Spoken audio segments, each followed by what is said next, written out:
Thank you very much for being here at this time of the day after such a long film. It's not easy. It's a tiring experience, I'm sure. But this film is quite well written. I mean, there was not so. My English is terrible, but I'll try to explain myself. Sorry about that. There was not much room for improvisation in this film. So it's not, I mean, it didn't change on the way. The character was just like this, but this film, we started from something real. The person I know very well, he's my relative actually, and co-writer of the film also. He's a teacher. We started from his diaries when he worked in the east of Turkey. So there was no reason to be lost on the way. So I can ask him all the time the details. And I also visited him. And I entered his classes. I saw the real Sevim. I also looked other teachers. So I worked on this film with the real material. Yeah, but how much of the story was taken from his diaries and his life, and how much of it was an invention? Because it's obviously there are elements of invention there. Honestly, I forgot. You know, the reality and the fiction really mix with time. But I try to stay as much as possible to the reality.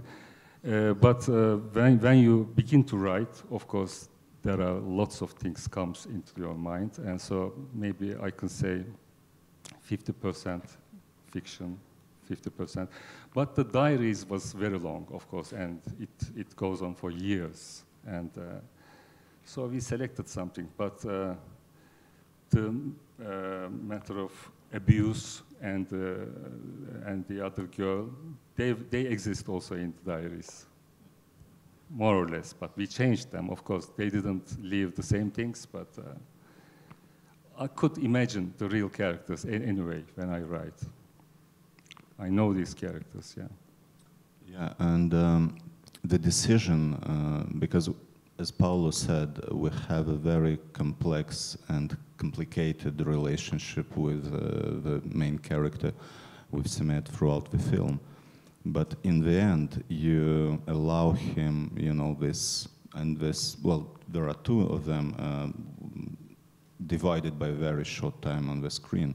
You allow him this inner monologue that, well, obviously nobody except himself and us hears. And what guided you to this decision to allow him these moments? And he's very poetic in the words he uses, not as poetic he is in real life in the way he deals with people. So what guided you? What allowed you to allow him that kind of poetry? Before answering, can I ask, is there any Turkish people here? Many. Many.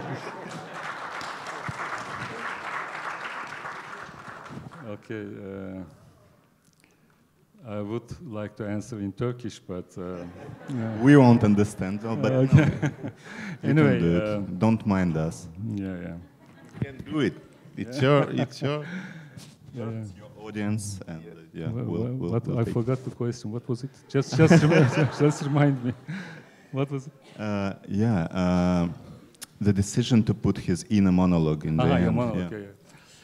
Actually, the monologue, just exactly like this, was in the diary. As soon as I read it, I liked it very much.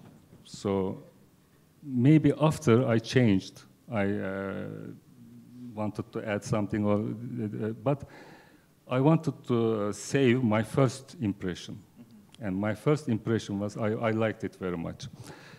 And also for the film, but of course,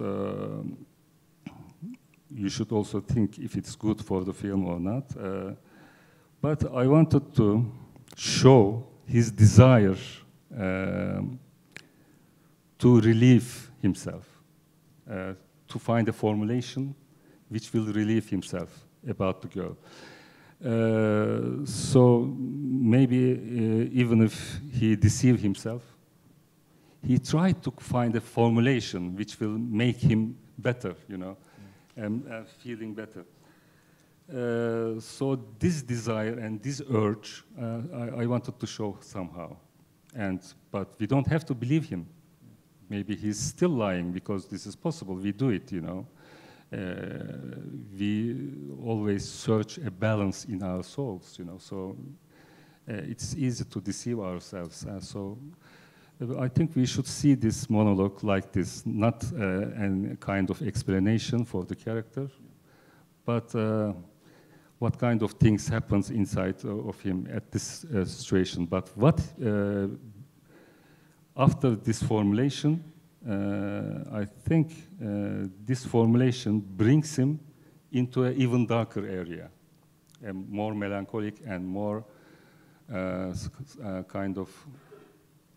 So this formulation, he makes a certain known problem. But a melancholy is a kind of problem which you don't know the reason, you know. So I think this area now where he comes after the monologue is a darker and more ambiguous region and more dangerous, more risky, let me say, I don't know. And I don't find it optimistic, this monologue. Yeah. Oh, yeah, oh, yeah. And he's all alone in the last shot. Yeah. Yes. Well, there's one obvious, very obvious scene that I think we need to talk about, but I wanted first to ask you about the making of a scene that precludes that. The very long scene about Semet being in Nurai's house and their dialogue about basically their moral values, about their position in life. And could you tell how was it done? Like, how was it written first, and how did you film that? Because it feels so intense that you can't imagine many takes of that, you know. So how you reached that point that needed the next step that we see, and which is the breaking of the fourth wall, basically. Actually, this scene was available also in the diary, but very short, this discussion. But for me, it's the center of the film. Maybe without this scene, I wouldn't make this film. Because this is something, this discussion is quite basic in Turkish society. You know, Turkish society is highly, the Turkish people knows it about, it's more politicized, how do you say, politicized? Politicized, yeah. Politicized, politically and tolerated. Is it the right word? Yeah. Society. And I am expected to make more political films and things like that. So these kind of talks in the practical life, I make a lot. With friends, with relatives, with everybody. So the starting point for this film was this scene for me. So I wanted to extend it a little bit. But of course, I don't make a discussion for the sake of discussion. I mean, the words doesn't mean a lot for me. At the end, this is a struggle between these two persons. Nuray is disappointed because the other guy, he understood that he deceived, he lied to him, so he wanted to beat him or nail him, you know, in a way. So that's why he opened this subject, not other things. So the important thing is the struggle between two people. And I make films not about the social matters, not about the politics, always the relationship with the humans, I mean human relations and the inner world of the people. That's something which motivates me. But politics and social things is a background for me. I mean, it's not the main thing at all. They talk these subjects, but their intention is different. Yeah, they want to be right, they want to be stronger, they want to beat the other part and things like that.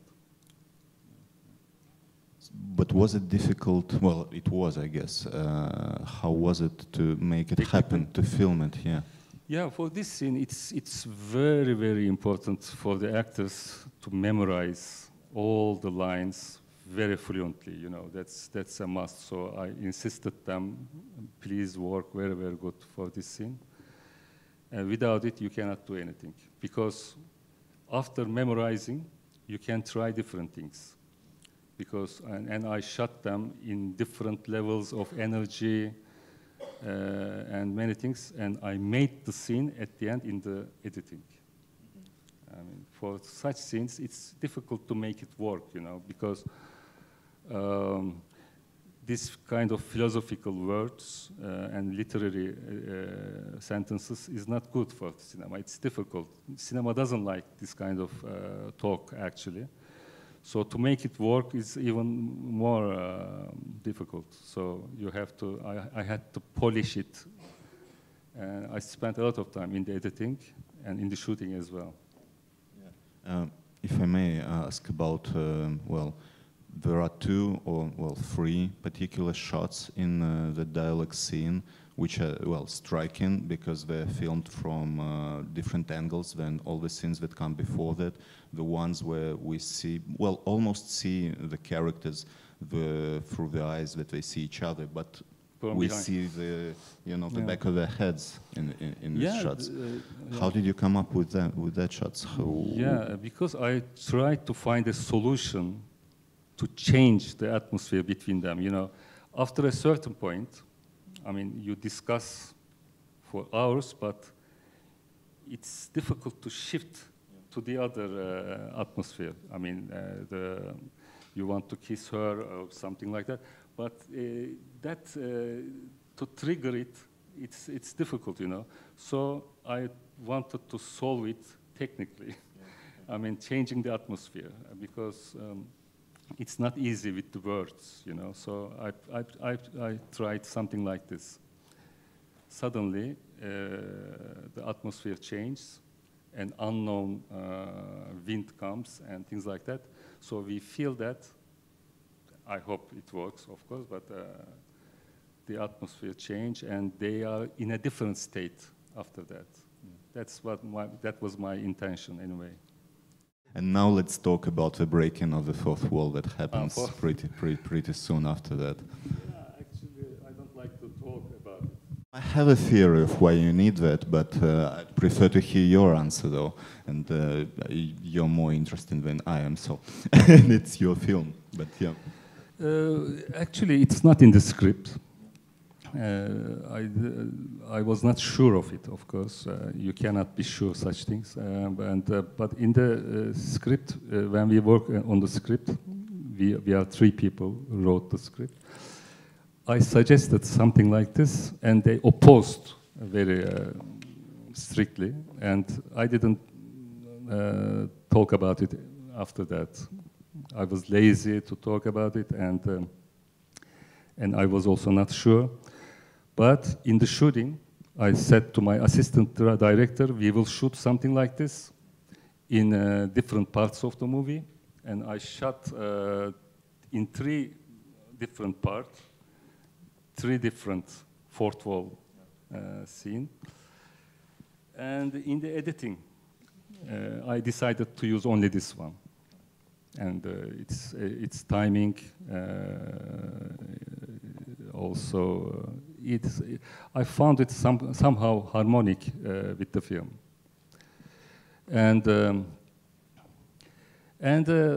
I wanted to play the, how do you say, the habits of watching movies, you know, with the audience. It's a kind of game. But how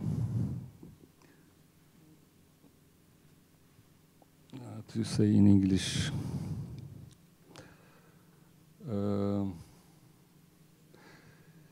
You know, you sometimes you want to show your weak sides to the other people in the personal relationship.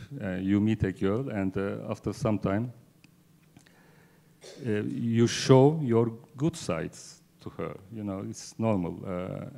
But you know your weak sides, and you are sure that one day she will understand this. And this is this weight.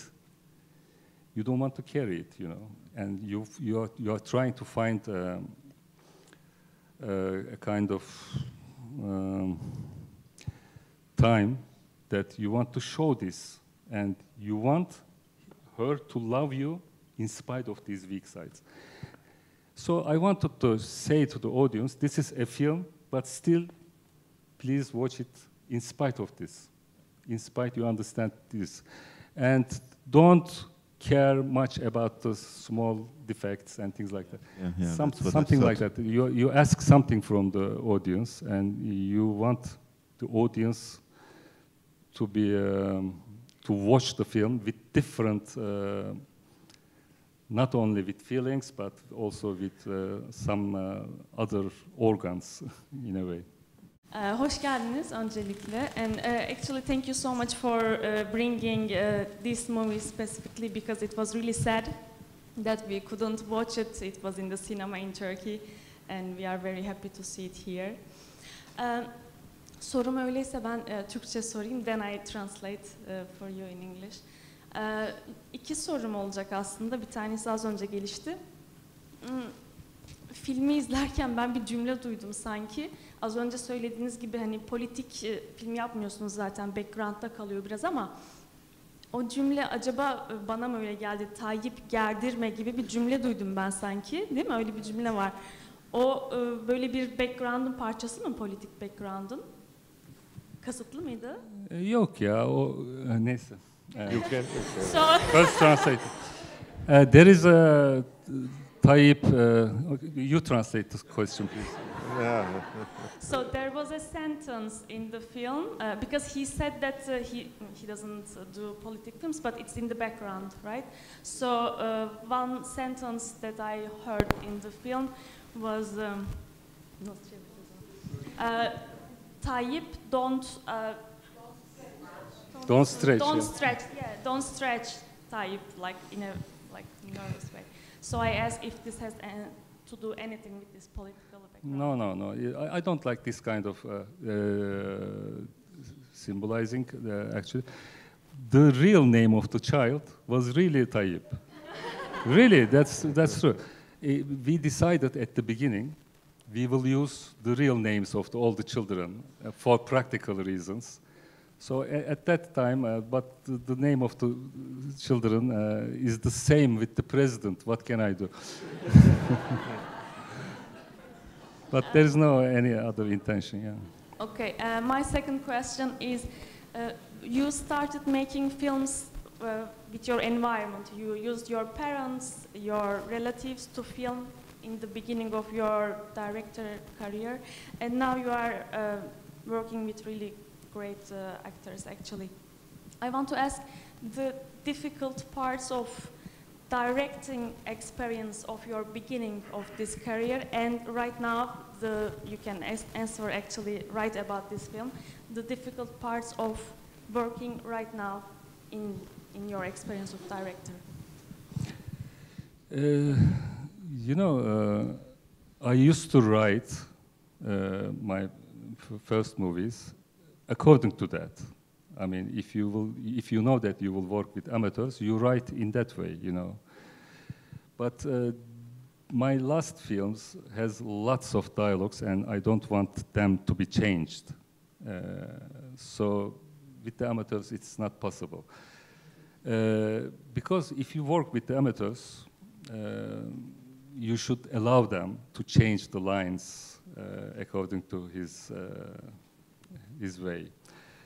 So but I can't go back to that style again. This is a kind of challenge for me to work on the dialogues. For my last films, I wanted to make it, but it doesn't mean that I will always make such movies with a lot of dialogues. I also like films with little dialogue, like my first films. Probably I will go back there after this trilogy. It's a kind of trilogy of a lot of dialogues, but I think I'm at the end of it with this film. Thank you. Well, thank you very much. Sorry for my voice. I am a bit sick. First of all, as a teacher who worked in Turkey, small place, it affected me a lot. Thank you very much. You made such a movie like that, because what I saw in the movie, it was like from my life, from my experiences. About the question, we saw mostly snow, but why the name of the movie is Dry Grasses? Thank you. Yeah. Actually, this name was also in the diary, and I liked it very much as soon as I see it. The diary is written in parts, and each part he gave a name. And before this monologue, he gave the name of this name to the diary.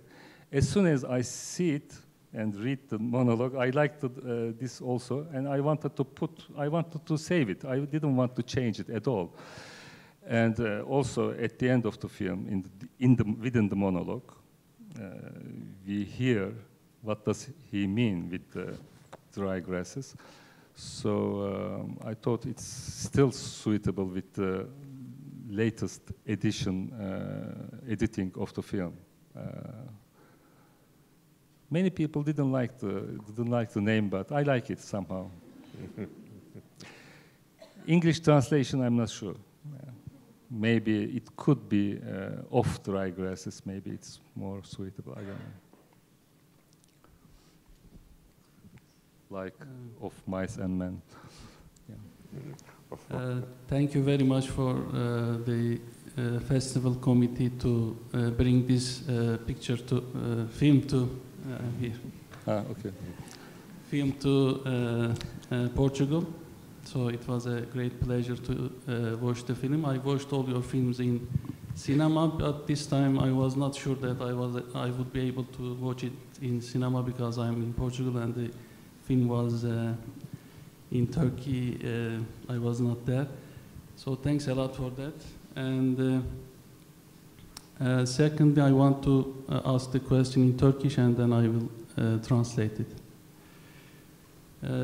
Öncelikle yani bu filmi merakla bekliyorduk çünkü ben o topraklarda doğdum, o topraklarda büyüdüm ve yani oraları çok iyi biliyorum.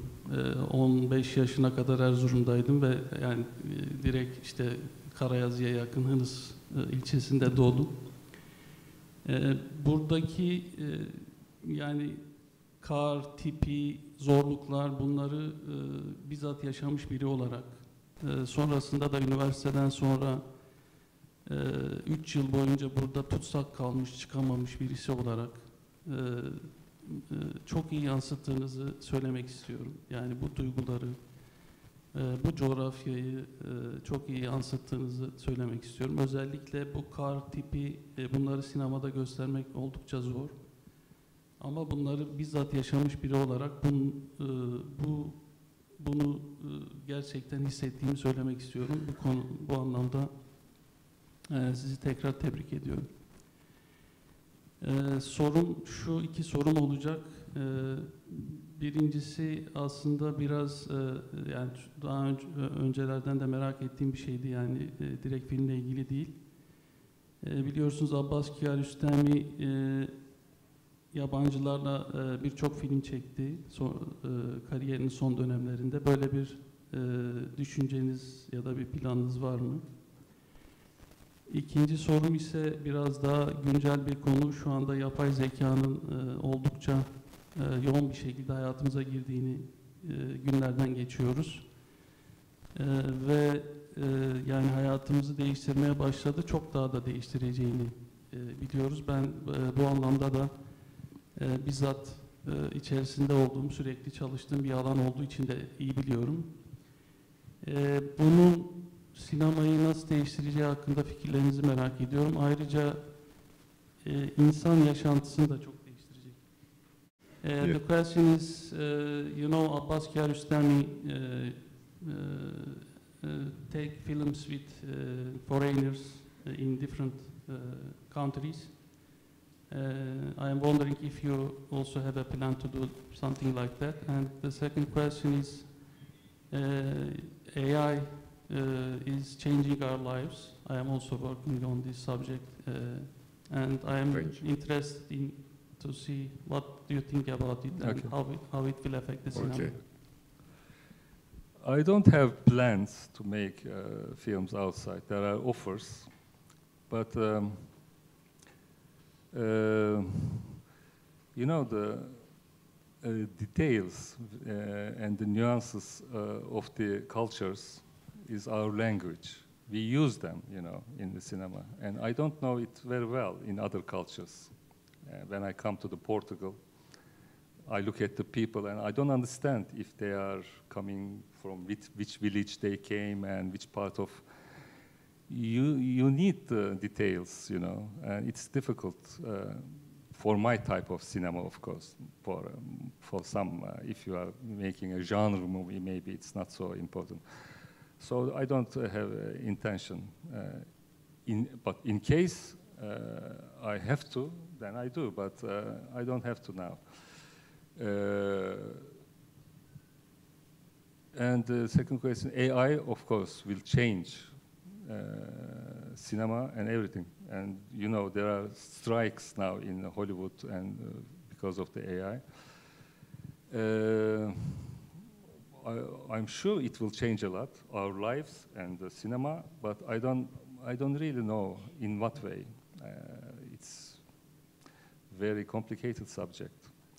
But even now, you can create many things much cheaper. Maybe you will be able to it. This is the useful side.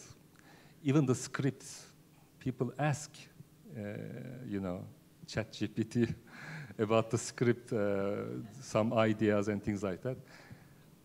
But I don't know. But it's getting better and better every day, so it's hard to know, really. I'm not an expert on that. Şey soracaktım, hemen Türkçe soruyorum çok kısa. Sizce siz insanları daha mı çok sevmeye başladınız, nefret etmeye mi başladınız, yoksa iyice böyle hani indifferent, yani o filmleri düşününce ne hissettiğinizi çok merak ettim. Hani bir önceki karakterle falan karşılaştırınca ya da Kış Uykusu'yla. I just want to know if he started to like human more or less, or he completely stayed indifferent for some. Actually, for me, human landscape is the most exciting landscape for me. It's more, it interests me much more than the landscape of the nature. I like human stories, human face, the expressions, relations. That's, I like it most in life. I mean, I can sit in a cafe and look at the people for hours. And my cinema is also about it. I mean, filmmaking is very difficult. You need energy. And at this age, it's even more difficult. So you have to make really what is important for you. Otherwise, you don't have power to do it. I mean, so I try to make what interests me most. So human relations is very, how do you say, enjoying for. I mean, I enjoy it, even the most tragic things. the existence and of the people and the inner life. This is my my thing, you know. I don't know how to say. That's right. But I also have a misanthropic dimension. I must also accept it. But I like being alone. I don't like to talk a lot, so this is not something very joyful Very for me. But enjoyable. I prefer to observe more. I mean, I'm distant to the people, but at the same time, I love them most. Yeah, I mean, they are not so separated, I think. I need them, but I like to being alone also, you know. Everything together. Merhabalar. Welcome. It's such a great honor to watch this movie with you. I think I don't need, but yeah. I was not here. Okay. I will ask my question in Turkish. Hoş geldiniz öncelikle. Bu sahne hakkında konuşmak istemediniz daha fazla aslında. Bu bir yerde kesiliyor tam kadın karakterin yanına gideceği noktada ama orayla ilgili... Konuştum ama ya, söyledim. Ya, evet, söylediniz de aklıma takılan başka bir şey oldu. Yani iyi bir sinema izleyicisi değilim yani belki biraz sorum böyle seviye olarak kalabilir, aşağıda kalabilir. Ama daha önce biraz hani, amatör tiyatro geçmişim olmuştu. O dönemde de epik tiyatroya da merak etmiştim ve Bertolt Brecht üzerine de biraz okumalar yapmıştım. Hani onun o dördüncü duvarı yıktı, hani yabancılaştırma efektleri vardır ya, bir anda seyirciyi de oyunun içine alır ya da seyirci aslında bir oyun izlediğini gösterir. Bu sahne bende hani böyle bir çağrışım yaptı. Belki hani sinemada teknik olarak kullanılmayan bir şey olabilir. Bir diğer noktada şu oldu.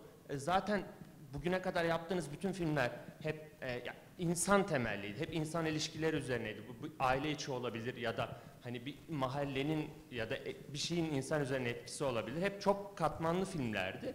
Ama bu filmde katman olarak özellikle siyasi göndermeler, aslında gönderme demek yanlış olur ama hani siyasi durum, yani bu Kürt meselesi olabilir, bu bir okul müdürünün ya da milli eğitim müdürünün oraya nasıl geldiğinin sorgulandığı olabilir, onun bir sendikaya üye olup olmamasının bize verdiği çağrışımlar olabilir ya da biz Türk toplumu olarak çok politikleşmiş olabiliriz ve her şeyden işte ismi şöyle ya da bu böyle, bunları anlıyor olabiliriz ama Brecht'te her zaman bir şey vardır ya, tiyatroda da bir politik bir yönü vardır. Acaba burada bunu mu yansıtmaya çalıştınız? Bu birinci sorum. İkinci sorumda ilerleyen dönemdeki filmlerinizde bunun dozajını nasıl göreceğiz? Yine bu katman olacak mı? Valla dozajını daha az göreceğizdir bence. Yani bu biraz da this film I made in the east of Turkey and there are realities of the east. So I didn't want to discard it somehow because as soon as I went to the town, I saw the problems of these and I wanted to add it somehow to the film as a background. And also in the diary there was some clues of this veterinary scene. Also there was talks like that. But it doesn't mean that it will be always like that. I don't like especially the güncel siyaset, how do you say in English? Daily, what? Daily politics. If I want to put the politics, and it's, I prefer always something always valid in every society, in Turkey also. But for the like the Tayyip word you asked, I don't like to put such things actually. But I don't find this film politic at the end of the day. But some people might like to read it like that. I can't say anything about it. Maybe a clue which is not so important for me, it might be important for him or her, you know. So I can't say anything about that, but my concentration is mostly on the human relations, not on the politics, yeah. And I'm not an expert on the politics also. Of course, I talk with my friends a lot. In Turkey, you always talk about it, and I watch the television and everything, but still I'm not an expert on that talk. And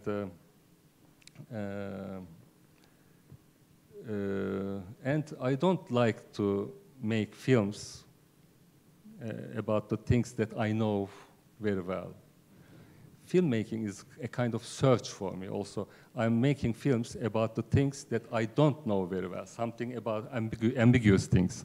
So it's a search for me about myself, who I am, who is others, and this kind of things, you know. I like to make films about the unknown, not the known things. I'm not a teacher, you know. I don't want to teach anything to other people. Because I don't know anything, actually. I feel like that, really, this is honest. I feel like I don't know anything about life. I think when I write this character, for instance, Pechorin of Lermontov was in my mind, in a hero of our time. Also Stavrogin, maybe, from The Devils. I read some parts of them again, because there was an abuse also in Stavrogin